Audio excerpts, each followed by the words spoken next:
desse evento, como a gente tem promovido aí, é muito bacana. Obrigado aí, Lucas, né, pelo convite, obrigado pela Undoc também por estar patrocinando e proporcionando esse momento, né, é um prazer e acho que a gente tem que sempre estar compartilhando cada vez mais, sempre estar produzindo cada vez mais conteúdo, né, eu vi aí uma provocação aí durante esses dias, né, para que todo mundo possa produzir conteúdo, publicar, né, estar sempre participando ativamente do ecossistema, e eu faço isso com prazer, né, é algo que eu tenho feito aí dentro da minha carreira, nos últimos anos procurei ativar ainda mais esse ecossistema, né, eu vivo aqui, para quem não sabe, a Softplan é de Florianópolis, né, a gente mora em Florianópolis, vive aqui, trabalha aqui, né, então a gente vive num espaço que é privilegiado do ponto de vista do ecossistema, né, temos aqui uma série de atores atuando, né, em empresas, desde empresas estabelecidas, que eu vou falar um pouco, que é a Softplan, assim como startups novas, né, potenciais unicórnios aí dentro desse movimento todo de desenvolvimento. Eu vou compartilhar minha apresentação com vocês, e aí a gente conversa um pouquinho sobre isso. Beleza. O tema que eu trouxe aqui hoje para a gente conversar é mercado GovTechs. No entanto, eu vou fazer uma explanação até sobre algumas questões relacionadas a investimento, né? Vou navegar também relacionado a startups, né? E a gente bate um papo no final, né? Caso ficar alguma dúvida ou caso ficar algum interesse adicional a respeito disso, a gente fica à vontade aí para discutir a respeito disso. Depois, no final, também passo meus contatos aí e a gente pode, né, consequentemente, trocar uma mensagem, né, sou bem disponível aí para que a gente possa conversar, né. Então, eu comecei nesse movimento de construir esse conteúdo, né, e preparar esse conteúdo, eu fui pesquisar, de fato, assim, né, o que é uma GovTech, né, como é que classifica-se uma GovTech, né, a gente encontrei uma série de classificações nesse processo, né, desde pessoas e sites, né, afirmando que é necessariamente uma startup, né, e aí, né, eu encontrei no Apolitical, né, que é um site, se não me engano, do Reino Unido, até foi feita uma pergunta lá, e as pessoas começaram a responder dentro de um fórum, e dentro disso eu destaquei aqui alguns pontos, né, muito mais para a gente alinhar aí o nosso entendimento a respeito disso, e também, a partir daqui, começar a falar da mesma língua, né, embora seja aí o quarto dia de evento, né, esse seja o tema do evento, mas eu trouxe aqui só para a gente alinhar também um pouco os conhecimentos a respeito disso.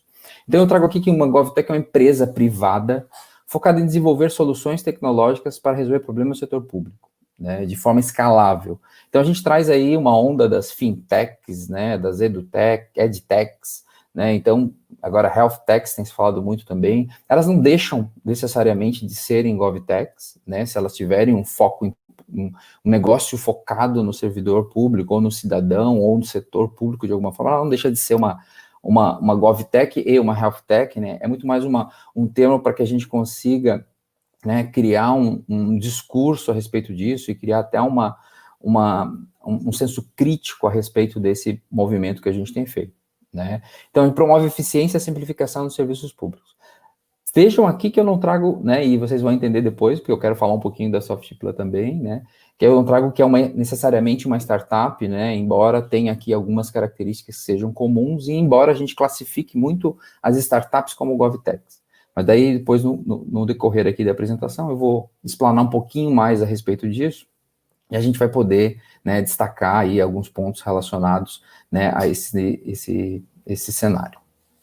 Então, dando sequência, um outro termo, né, e um outro cenário que eu estudei aqui dentro desse processo, e venho aí nos últimos 4 anos trabalhando, né, necessariamente focado nisso, né, se fala muito em digitalizar e desburocratizar, né, e a gente tende a achar que é a mesma coisa, ou até simplificar esses conceitos, né, e tratar tanto a digitalização quanto a desburocratização como com um único fim, com um único viés, com um único olhar, né? E aí, né, a gente entende, né, quem está no dia a dia trabalhando aí com tecnologia, quem está, né, construindo soluções, quem está trabalhando com inovação, que é muito do meu caso, né, criando coisas novas e trabalhando em resolver problemas que ainda não são resolvidos, a gente vê uma diferença muito grande entre digitalizar e desburocratizar.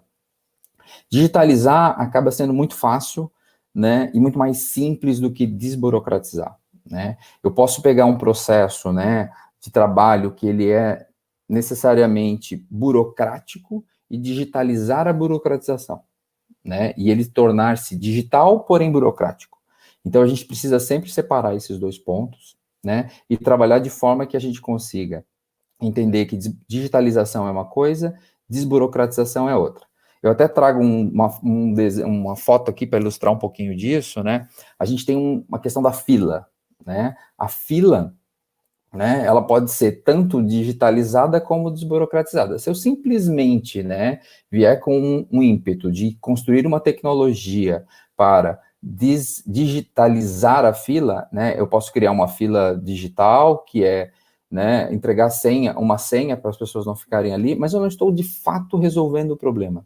Eu não estou de fato resolvendo o problema da desburocratização, ou seja, o servidor que está lá na ponta, né, fazendo o atendimento do cidadão, ele é o mesmo. A quantidade de pessoas que vão entrar nessa fila digital é a mesma, né? Então, se eu não mudar o processo, se eu não criar um novo caminho para esse processo, que pode ser automatizando, que pode ser simplificando, que pode ser por meio do autosserviço, eu vou continuar tendo o servidor, né, tendo que atender 100, 200 pessoas no dia e tornando inviável esse processo. Eu só transfiro o problema para o digital.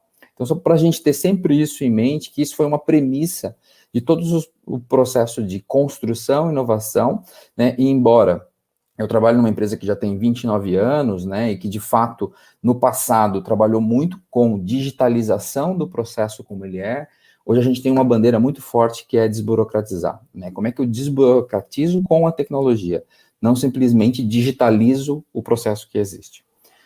Eu trago aqui também um outro conceito interessante, né, que tem um pouco a ver com isso, né, que esse aqui é um framework dos 6Ds da exponencialidade, né, do Peter Diamond, que foi ele é um co-founder aí da Singularity University. Então, a maioria das pessoas já deve ter ouvido falar, é uma universidade que trabalha necessariamente com tecnologias exponenciais, né, e eles criaram esse conceito, né, dos 6Ds, até para tangibilizar um pouco desse movimento que acontece de transformação dentro das organizações.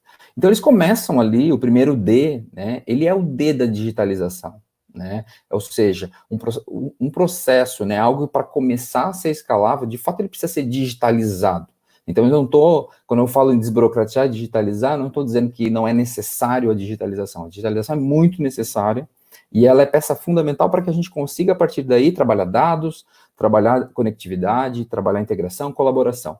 No entanto, um primeiro momento, né, que ele trabalha ali como decepcionante, dissimulado, né, que é um momento em que parece que eu não estou conseguindo ainda replicar a minha digitalização de maneira sustentável, porque, né, e ele traz alguns exemplos, né, o autor sempre traz o exemplo da Kodak, depois eu vou até mostrar um gráfico a respeito disso, né, que assim, aumentar de um pixel para 2 pixels, né, no processo de fotos digitais, ele pode ser muito oneroso, né? Mas a partir do momento que eu crio um modelo e que eu consigo replicar de 2 para 4, de 4 para 8, de 8 para 16, ele se torna, né, um pouco melhor e eu vou passando para um movimento de outros Ds, né? Eu vou passando para um modelo de disrupção, né? Que eu consigo replicar isso muitas vezes e a partir do momento que eu consigo replicar, né? Ele traz a exponencialidade aí, em torno de 20 vezes, eu já torno o meu objeto de exponencialidade de uma maneira diferente.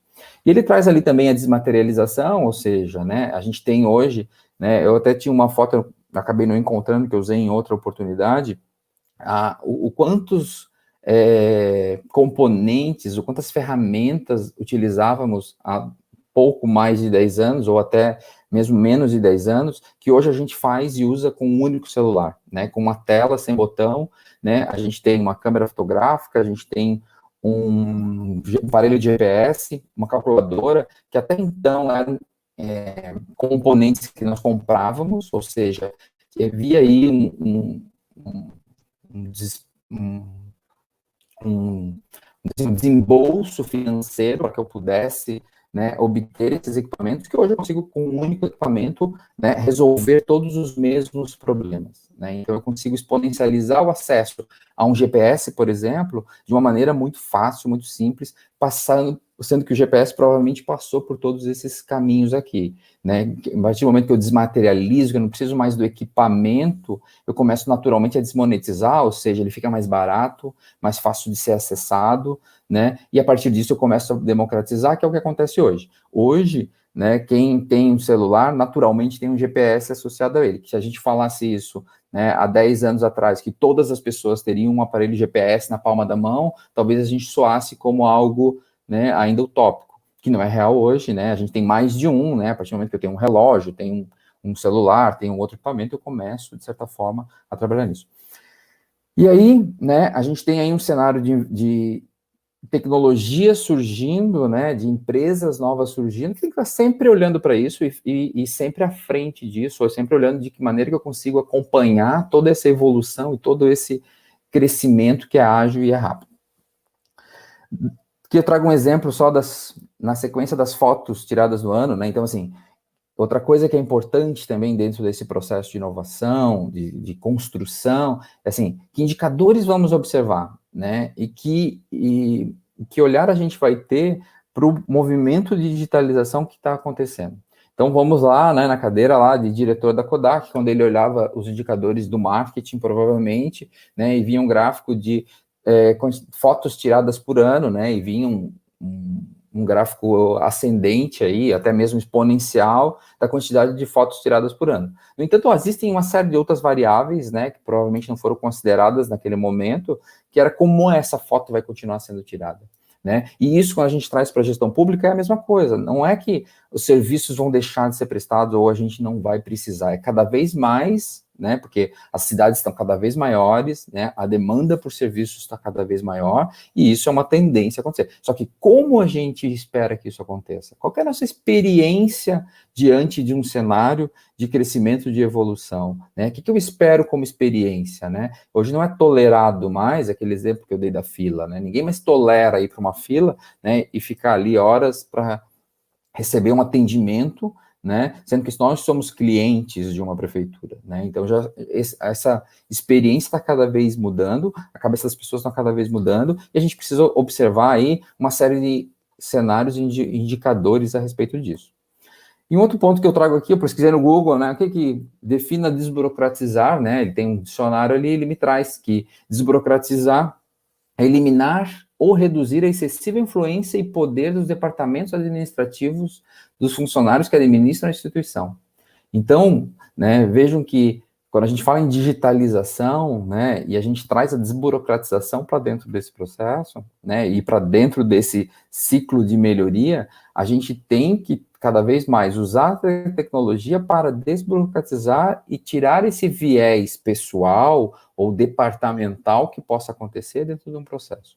Os processos são simples, né, eles precisam tramitar de maneira transparente e precisa ser desburocratizado ao máximo, né? Então a gente precisa cada vez ter bandeiras de desburocratização dentro desse processo de inovação, processo de construção, processo de desenvolvimento de novas tecnologias. Então as GovTechs têm que estar sempre olhando para isso como uma bandeira, né? Não adianta eu criar uma GovTech para simplesmente digitalizar algo que não está funcionando bem. Né? Eu preciso ter sempre em mente que é possível melhorar, que é possível simplificar, que é possível dar um passo à frente de uma maneira mais ágil, mais simples, mais eficiente para a gestão pública. E eu vou trazer um pouquinho aqui, né, me desculpem se eu trago algum termo que talvez não seja comum a todos, mas fiquem à vontade para colocar aí nos comentários e no final aí eu posso, né, a gente pode sanar se houver uma eventual dúvida, né. Corporate Venture é um movimento de investimento dentro de empresas, né, assim, a gente tem um modelo de corporate venture, ou seja, né, a nossa área de inovação, a nossa área de novos negócios, ela promove isso de uma maneira, né, estruturada e organizada, né, eu vou falar um pouquinho das estratégias disso, né, dentro do case Softplan, que eu trago aqui, falando desde processos que a gente fez ligados a inovação interna, em que a gente trabalhou isso internamente com os colaboradores, até mesmo, né, que é o objetivo principal dessa conversa aqui, que são os investimentos nas startups em algumas GovTechs que a gente fez. Eu vou contar um pouquinho de como é que isso aconteceu, tá ok? Então, o que é a Softplan, né? O Oscar até no início ali estava comentando um pouquinho da Softplan, né? A Softplan, né, a gente categoriza ela como uma GovTech de 29 anos, né, uma startup de 29 anos, né, uma empresa que há 29 anos, né, nasceu dentro do, né, prestando serviço para a gestão pública, né, em 91, e hoje, né, aqui em 2020 ainda, né, tem vamos dizer assim, essa bandeira, né, de transformar a gestão pública, né, a gente tem 3 áreas de atuação, 3 pilares aí, estamos abrindo um outro agora que é a saúde, mas esses são os 3 pilares principais. Um é infraestrutura e gestão de obras, em que a gente tem soluções aí para departamentos de estradas de rodagem, para prefeituras, né, para secretarias de Estado, né, em que a gente tem soluções, né, no caso dos departamentos de estradas de rodagem, né, temos um sistema que faz gestão de rodovias, desde faixa de domínio, construção, manutenção de pontes, toda essa parte um pouco mais de engenharia das rodovias. Na parte de gestão de obras é a mesma coisa, né? A gente até tem uma vertical que atua na gestão de obras privadas, obras civis, mas a gente também atua na gestão de obras públicas, né? Ou seja, toda aquela parte de medição, orçamentação, né, e execução de uma obra pública, a gente tem um software. A gente é muito conhecido pela área de justiça. A Softplan tem um software chamado SAGE. O SAGE é o principal software da área de justiça hoje. O maior tribunal do Brasil, que é o Tribunal de Justiça de São Paulo, que é o maior tribunal da América Latina, utiliza uma solução da Softplan para isso, né? Então, todo mundo que já teve algum processo tramitado, né, nos últimos 10, 15 anos aí, no Tribunal de Justiça de São Paulo, passou por uma solução, né? O seu processo passou por uma solução da Softplan, né? Então, a gente está dentro do tribunal, e a gente tem um grande case aí no tribunal, que é um case de transformação digital, em que a gente, de fato, digitalizou no primeiro momento para depois desburocratizar. Então, hoje os índices, né, por mais que a gente tenha um sentimento como cidadão, né, que a justiça é lenta, a justiça é morosa, o Tribunal de Justiça de São Paulo é um case mundial, né, em que a gente já apresentou, inclusive, na ONU, há 1 ano ou 2 anos atrás, né, de eficiência da gestão pública, de eficiência da justiça, né, pela forma como ele está sendo conduzido, pelo benefício que ele gera para a sociedade. A gente também atua numa vertical de processos digitais, né, que não são necessariamente processos judiciais, são processos administrativos, e podem ser judiciais, mas a gente atua muito fortemente com processos digitais, em que a gente tenha um doc aí dentro dessa vertical, né, e a gente tem outras soluções nesse portfólio promovendo, né, digitalização, transformação e construção da gestão pública de uma maneira diferente. A empresa tem mais de 1.900 colaboradores, a gente fica sediado num parque tecnológico em Florianópolis, aquela ali é uma foto da nossa sede. Em Florianópolis a gente tem em torno de 1.500 pessoas, as outras 400 pessoas ficam espalhadas pelo Brasil. Então a gente tem clientes aí pelo Brasil inteiro, né, temos equipe alocada dentro dos clientes pelo modelo de negócio, de atender a gestão pública, de prestar um serviço de nível 1 ou de primeiro atendimento dentro da gestão pública, né, e a gente tem clientes aí desde Acre, né, até Rio Grande do Sul, ou seja, espalhados pelo Brasil inteiro, né, em várias capitais, atendendo, né, e prestando esse tipo de serviço, né. Nosso produto é software, né, é tecnologia, né, a gente não tem hardware, a gente não tem outras soluções, é software de gestão, software dentro daquelas verticais ali. Recentemente entramos na América Latina aí, prestando serviço para a Colômbia, e há um processo de internacionalização também da própria empresa. Na Colômbia, a gente tem lá um contrato com o Tribunal de Justiça da Colômbia, né? É um pouco diferente do que no Brasil, a questão estadual, mas a gente tem um projeto bem interessante lá, e a ideia é expandir, né? A gente, né, usar as nossas competências aí para atuar em outros mercados e crescer. Em 2016, o ano que eu entrei na Softplan, né, a gente fez um planejamento, assim, eu estava bem no momento em que tinha acabado de ser feito um planejamento estratégico, né, e dentro dessa frente, né, de inovação, de construção de novo portfólio, de evolução do que a gente tinha, a gente começou a estruturar e a organizar, né, alguns desafios de uma empresa estabelecida de 29 anos, né, que está acostumada a crescer, acostumada a evoluir, né, dentro do ecossistema que está, né, muito ativo, né, com muitas demandas de soluções e de mercado, né, muita coisa acontecendo ao mesmo tempo, e a gente tinha ali 3 principais desafios, né? Um deles, né, continuar crescendo de forma competitiva nos mercados em que atua, ou seja, precisávamos continuar e precisamos continuar, né, sempre crescendo, né? Como é que a gente continua crescendo nos mercados que a gente atua, né? Às vezes o mercado ele acaba se tornando escasso, mas como é que eu ofereço novas soluções? Como é que eu ofereço uma solução melhor? Como é que eu me torno mais competitivo, né? Porque a gente começa a trabalhar a questão de concorrência, enfim, uma série de outros motivos. Então, esse era um objetivo bem forte. Um segundo objetivo, expandir para novos mercados, potencializando suas competências, ou seja, as nossas competências. Como é que eu expando, né? Como é que eu acesso um mercado diferente que eu não atuo hoje, com as competências que eu tenho, né? E quando a gente fala competências aí, a gente tem uma competência de vender para gestão pública, a gente entende de gestão pública, a gente é especialista em gestão pública, a gente é especialista em justiça, e a gente começou a partir daí criar soluções adjacentes às nossas, né? E eu vou falar um pouquinho disso, de que maneira que a gente acabou fazendo isso, né? E quais foram as estratégias que a gente adotou. Criar novas ofertas, né? Além dos mercados, eu precisava, né? A gente precisava trabalhar novos produtos, né? Nosso portfólio acaba em algum momento ficando obsoleto, ou, de certa forma, a gente já explora ao máximo, né? De como é que eu crio novos negócios, novos produtos, né? A desmaterialização, a digitalização, a desburocratização, ela está em curso, tem muita coisa acontecendo, né? A demanda de hoje vai ser diferente da de amanhã, as coisas acontecem muito rápido, né? Como é que eu construo isso e trago isso como meu processo de construção de negócio e de desenvolvimento? A gente elaborou uma estratégia, aqui é só um exemplo, né? Isso aqui depois foi revisado, mas só para deixar claro que, assim, foi um trabalho super estruturado, né? Em que a gente desenvolveu, a partir daqui, desdobrou uma série de frentes. Então, a gente traz ali, acho que vocês conseguem ver meu mouse, deixa eu pegar aqui, para facilitar, guiar. A gente tem aqui no centro a estratégia, né? A gente traz outros pilares que a gente entendia que devia trabalhar, como liderança, comunicação, empreendedorismo, e a gente traz coisas super relevantes aqui, que é a questão assim, data-driven, né? Eu preciso começar a trabalhar dados, eu preciso começar a, de fato, as decisões têm que ser tomadas em dados, isso tem que ser uma cultura da nossa organização, né? A questão do design-driven é a mesma coisa, a questão das parcerias era outro movimento interessante, né? Então, de que maneira que eu trabalho, né, uma série de frentes, né, essa que era uma versão 1, a gente acabou evoluindo isso para outras versões e trabalhando, e para cada caixinha ou espaço desse, né, catavento aqui, a gente tinha um projeto ou N projetos associados em que a gente foi executando ao longo do tempo, né, então a gente fala aqui, né, que é um dos pontos que eu vou comentar mais, né, no Corporate Venture e Open Innovation, né, de que maneira que a gente trabalhou investimento, de que maneira que a gente trabalhou conexão com o ecossistema.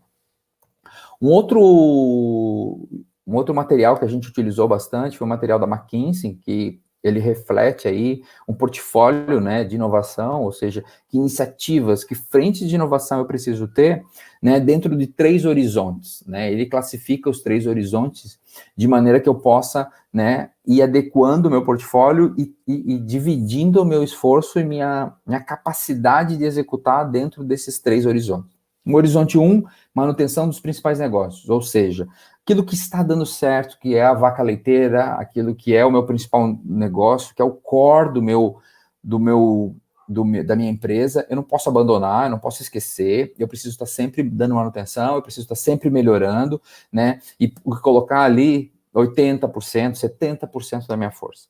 Eu preciso ter um outro horizonte 2 aí, que são negócios emergentes, ou seja, negócios que possam vir a me substituir, né? Negócios que possam vir a melhorar de maneira um pouco mais significativa o meu cenário, e aí, né, eu posso investir aí 20% do meu tempo, 30% do meu tempo, né, e no horizonte 3, criação de negócios genuinamente novos, ou seja, a gente trabalha aqui no horizonte 3 com disrupção, algo que vai gerar um valor muito maior para o meu cliente, e aí a gente traz projetos, no nosso caso, de inteligência artificial, e que a gente precisa de um certo tempo de maturidade, um investimento um pouco maior, né, e que a gente classificou aqui, e até mesmo alguns investimentos que a gente acabou fazendo dentro de um horizonte 3. Iniciando pelo horizonte 1, manutenção dos novos negócios, a gente tem aqui uma questão, o que a gente trabalhou nesse processo, né? Desenvolvimento de novas competências e habilidades das pessoas responsáveis pela entrega hoje. Criamos programas de inovação, criamos programas de capacitação e desenvolvimento dessas pessoas para que elas fossem capazes, né, dentro daquele universo que elas estavam, né, de toda a especialização que existia, pudessem entregar ainda mais, pudessem ainda mais promover essas entregas dentro do cenário que a gente estava inserido. Otimizar os meios de desenvolvimento com tecnologias e práticas, ou seja, que novas práticas a gente pode usar, que novas ferramentas podemos usar para construir melhor e mais rápido, que práticas a gente tem que abandonar, que práticas a gente não pode mais executar para continuar evoluindo, para continuar crescendo de uma maneira ágil. Então, a gente promoveu uma série de frentes, né? Revisamos a proposta de valor de todos os produtos, isso foi um trabalho também bem bacana que a gente fez, criando uma abordagem diferente, uma visão diferente a respeito de mercado, produto, cliente. Então, uma foto para ilustrar aqui, né? Isso aqui é uma área dentro da empresa em que a gente tinha um fluxo, né? Aqui, né? A gente chamava de jornada, o nome do programa era Inova Agora, tem até um lettering aqui, né? Esses aqui são algumas pessoas.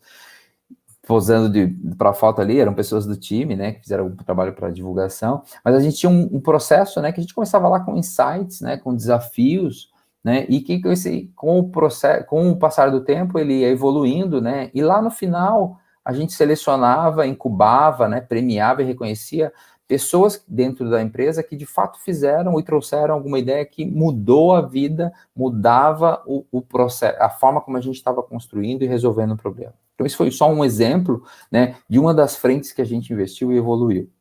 Na linha do Horizonte 2, a gente criou um Venture Builder, né? O que é um Venture Builder? É um espaço, né, com times dedicados, squads, no caso que a gente chamava, para implementação de novos processos e construção de novos negócios. Então, além de investir nas pessoas de dentro da casa, a gente começou a contratar pessoas e até destacar pessoas de dentro da empresa para começar a construção de novos negócios, né? Ou seja, num movimento de criação de GovTechs dentro da empresa, a gente começou a fazer um movimento de capacitar essas pessoas e conectar essas pessoas de maneira isolada e independente para que fosse possível a criação de novos produtos. Criamos aí em torno de 10 produtos, né? Dentro desses 10 produtos, alguns produtos sobreviveram, outros morreram, né? Mas aí, dentro do processo natural de inovação, isso estava previsto dentro desse processo e fica, né, como legado, além dos produtos que acabam tendo cliente, venda dentro desse cenário, a gente tem também pessoas mais capacitadas, pessoas preparadas para desenvolver novos negócios, que a partir do momento que elas voltarem para onde elas estavam ou participarem de outros projetos, elas vão com outro olhar, com uma outra capacidade de inovação, uma outra capacidade de criação, e a gente começa a fazer um movimento numa empresa como a nossa.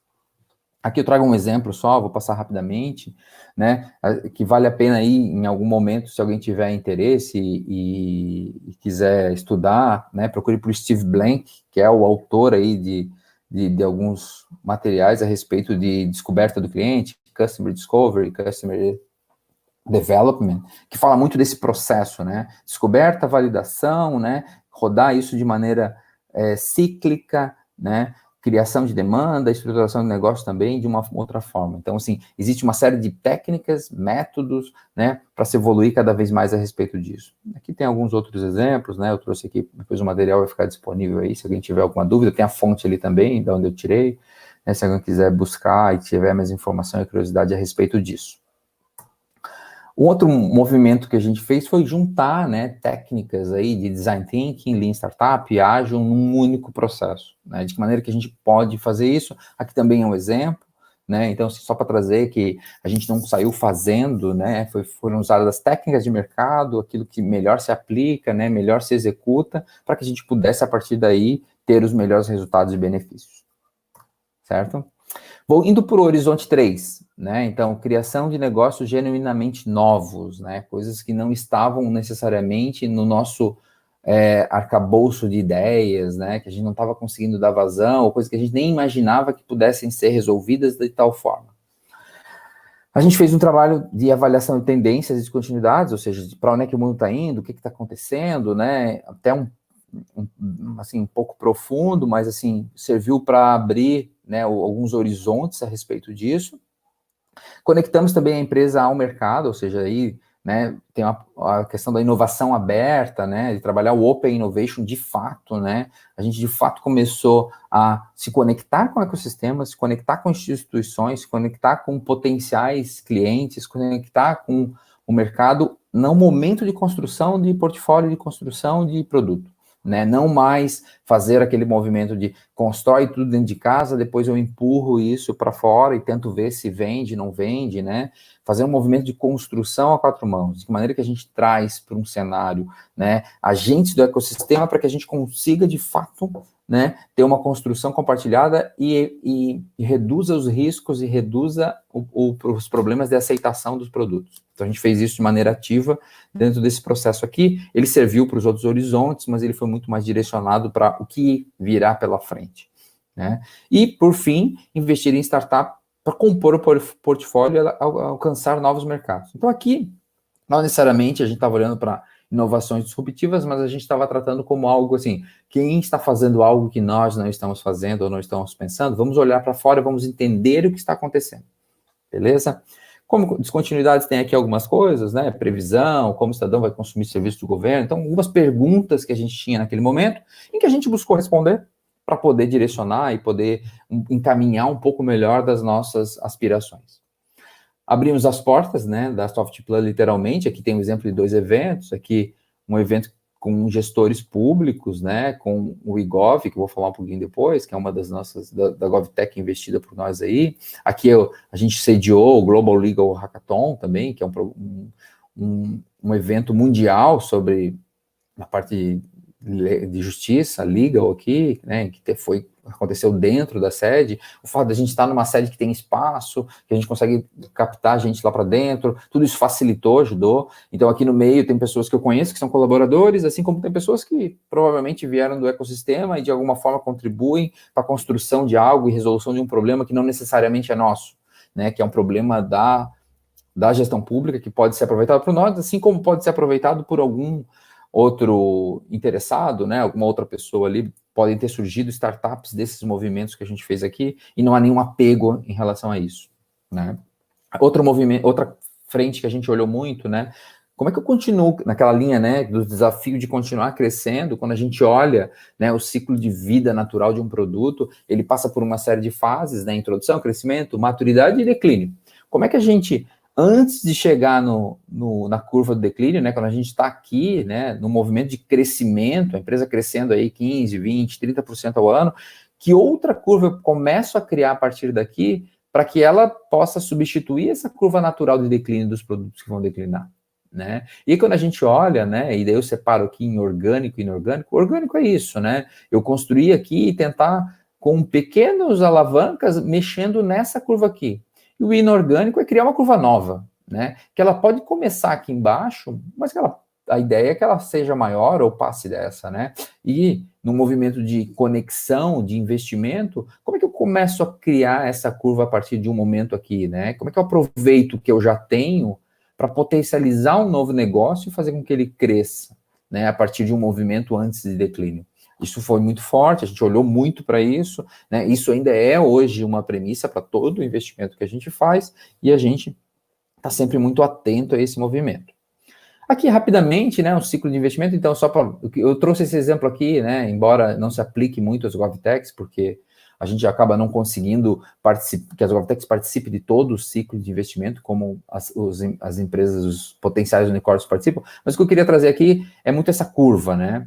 Eu precisava conectando uma curva do slide anterior com essa, né? Como é que eu trago aí, né, uma curva de crescimento que ela é, em certa forma, exponencial, né, em termos de receita, para conectar na minha curva ou até potencializar essa curva. Então, a gente começou a olhar onde é que a gente poderia entrar, né? A gente decidiu, a gente vai entrar em negócios que, de certa forma, né, já estão validados, estão de uma forma apontando para cima, né? E aí eu trago aqui algumas premissas de investimento. Né? Então, a gente estruturou um processo, estruturou a equipe, né? Começamos a olhar para fora. No primeiro momento, eu pessoalmente fiz muito isso, né? De estar olhando o ecossistema, de estar envolvido, de estar conversando com startups e aproximando startups. E com o tempo a gente começou a estruturar e melhorar um pouco isso. A gente traz algumas premissas, né? Ou seja, questões que a gente definiu antes de fazer qualquer tipo de investimento. E uma delas, agora eu tenho tempo ainda, só para ver, não cuidando do tempo aqui, tem mais 5 minutos. Uma delas foi empresas de software com sinergia de portfólio. Então, a gente trouxe para dentro do nosso movimento empresas, né, e eu comecei a olhar empresas que produziam e tinham sinergia conosco. Os sócios fundadores engajados e comprometidos com o longo prazo, ou seja, pessoas que poderiam entrar e entrariam no mesmo barco que nós para olhar o crescimento, para olhar o futuro, não simplesmente com o desejo de vender e sair, né? Contamos com os sócios fundadores dentro desse processo. É uma construção em que a gente também está apoiando neles, né? Assim como eles estão apoiando na gente, uma confiança de construir isso a 4 mãos. Capacidade de escala e crescimento, coisas que, né, a gente conseguiu no passado, de uma forma, como é que estamos fazendo hoje, de que maneira que a gente está fazendo, ter um produto excelente, validado e aceito pelo mercado. Então, a gente tinha algumas premissas aí. Construímos um processo, né, um processo, existe uma série de outras etapas, as etapas até são mais complexas, só para ilustrar aqui, desde um processo, é um funil, né, começa com a fase de prospecção, avaliação dos negócios, avaliação dos sócios, avaliação das sinergias, negociação e investimento, né, e isso parece ser simples e rápido, mas não é tão rápido assim, né, mas a gente buscou seguir esse processo. Nos últimos 3 anos, então, a gente tem tudo isso registrado, organizado, né, com base em todos esses filtros, a gente avaliou 217 empresas, né, e eu trago empresas aí, porque não necessariamente são startups, né, mas podem ser empresas que de alguma forma a gente entende que tem conexão com o nosso negócio, abrimos uma negociação e aprofundamos conversa com 9 empresas, ou seja, para vocês verem como esse funil, né, com todas as etapas, ele é bem estreito e bem rígido, né, e fechamos 2 investimentos. Um deles é o Igov, e o outro é um DOC, que aí o Jefferson teve a oportunidade no primeiro dia de apresentar um pouco mais detalhes, né, e que faz parte do nosso portfólio. Eu hoje, né, há um mês atrás, fui convidado a assumir o papel de diretor executivo da Undoc, né, dentro desse processo de integração que a gente está fazendo, e faço parte hoje também aí mais ativamente, né, usando a camisa de fato da Undoc, né, além da camisa da Softplan. Então, o Igov, né, só para ilustrar aqui também um pouquinho, né, tem o site aí, depois se vocês quiserem acessar, conhecer um pouquinho, né, tá até com curso online aí, trabalha muito orientado à capacitação e desenvolvimento do servidor e do gestor público, e é um doc que vocês conheceram aí no passado, né, também tem a questão dos processos, também fica à vontade para buscar e conhecer.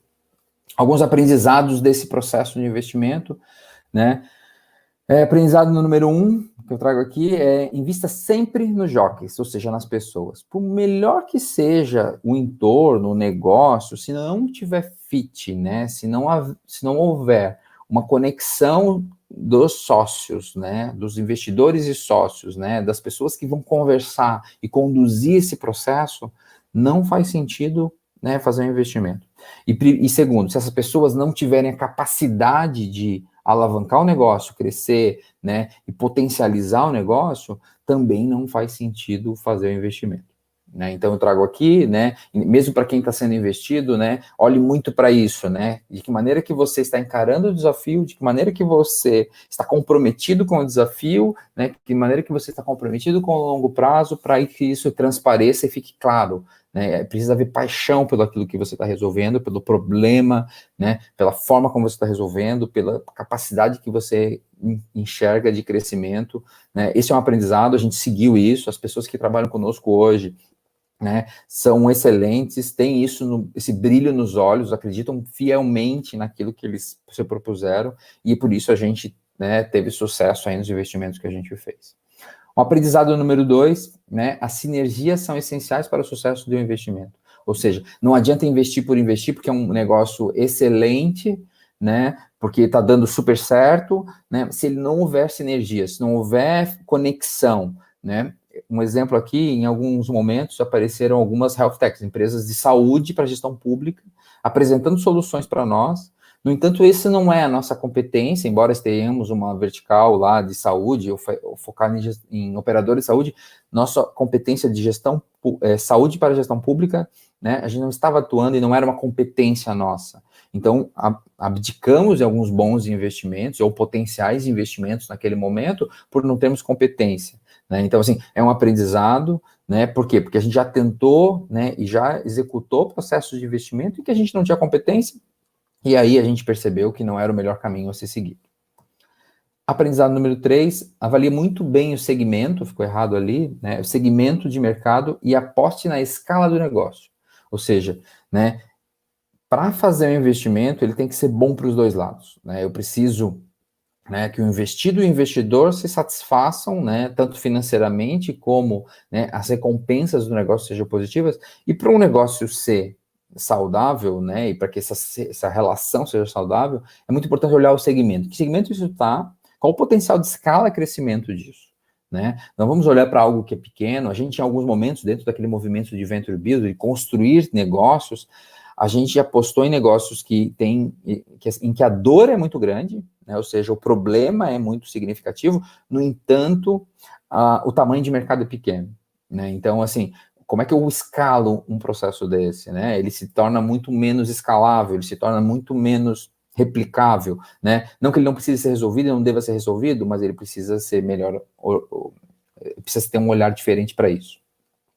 Para as GovTechs, né, a dor do setor público é grande e há muito que ser feito. Eu já até conversava ali rapidamente com o Lucas, né, sobre isso. Ele estava falando um pouquinho da Meritocracy, né, eu estava me apresentando ali, e aí eu comentei com ele, né, assim, e aí ele falou, né, há muito mato alto, né, e de fato, né, tem muito problema para ser resolvido, né, a gente sabe como cidadão, como servidor, como gestor, né, a questão é em encontrar a melhor forma de fazer isso.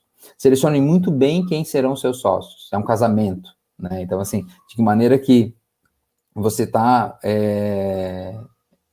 com quem você está se relacionando, né? Isso pode dar errado, né? E a gente tem casos de não ser uma relação saudável e não dar certo, embora todas as outras coisas sejam boas. Tenha dinheiro, tenha negócio, tenha mercado, né? Se a relação pessoal não satisfaz ou ela é um problema, é uma situação de perigo aí para qualquer tipo de investimento. Dinheiro não é a única solução para o crescimento.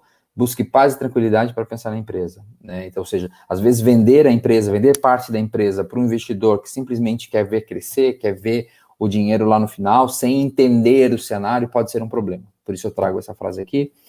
Proteja a sua participação societária. Participação é fôlego para investir mais, né? Esse negócio, né, que acontece muitas vezes, e aconteceu no passado, hoje as startups até estão um pouco menos tendência a isso, de vender participação, né, e 1% aqui, 2% ali, 3% ali, no final acaba se tendo muitos sócios, eu acabo perdendo meu fôlego de investimento, eu não consigo dar os próximos passos porque eu estou muito diluído dentro desse processo. Esse é um movimento também de observar. Alinhado a isso, o que as empresas buscam?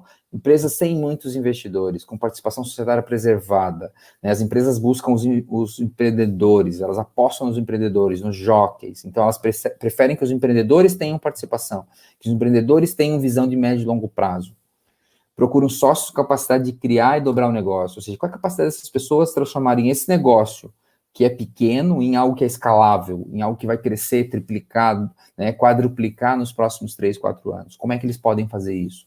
Sinergias. Sinergias é uma fase que em qualquer processo de fusão e aquisição é avaliado, seja uma sinergia operacional, de produto, de mercado, de competência, né? Procure empresas que você perceba que há sinergia, não simplesmente pelo que ela representa, pelo que ela é, né, ou pelo que o investidor é. Negócio de alto potencial, crescimento e escala.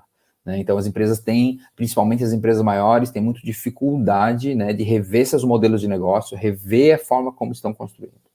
Então, né, trago aqui algumas sugestões e dicas aí para quem estiver mais interessado em empreender e construir nessa área. E por fim, né, eu trago uma frase aqui, já terminando minha breve explanação aqui a respeito do tema, né? O que distingue aí, que diferencia, né, um líder de um seguidor, né? Trazer a inovação como a causa disso, né? Até trazer assim, o que é inovação, né? É o que distingue um líder do inovador, de um seguidor, né? Se queremos ser líderes, né, temos que buscar ser líderes, e por isso precisamos fazer algo diferente. E fazer diferente não necessariamente é recriar e reinventar tudo. É entregar diferente, é conduzir de uma maneira diferente, mais simples, mais ágil, mais rápida. Beleza, gente? Fico por aqui, agradeço aí a atenção, né? Espero que tenha contribuído aí com o assunto, fico à disposição aqui, compartilhando